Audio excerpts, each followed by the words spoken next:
अस्सलाम वालेकुम बिस्मिल्लाहिर्रहमानिर्रहीम अल्लाहुम्मा सल्ली अला मुहम्मदिन। आज जो हम रेसिपी आपसे शेयर करने जा रहे हैं वो स्ट्रॉबेरी का जो है वो जूस बनाने जा रहे हैं। बहुत ही मज़ेदार और ज़बरदस्त बनेगा। इसके लिए हमने फ्रेश स्ट्रॉबेरी ले ली है आधा किलो और इसको हमने अच्छी तरह से धोकर साफ़ कर लिया है और इसके जो छिलके वगैरह थे वो उतार लिया। अब हम एक जो है वो ले लेंगे अपना ब्लेंडर और इसमें हम अपनी सारी स्ट्रॉबेरी जो है वो डाल देंगे जूसर में।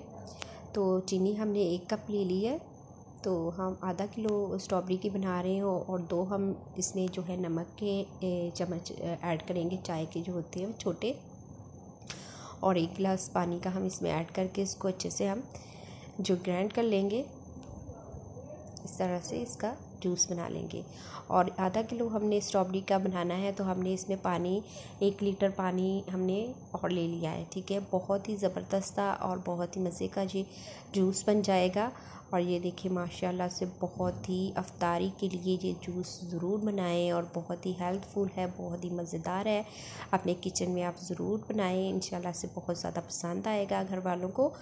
अल्लाह ताला आपके दस्तरखान को रहमतों बरकतों और खुशियों से भर दे। अल्लाह हाफ़िज़।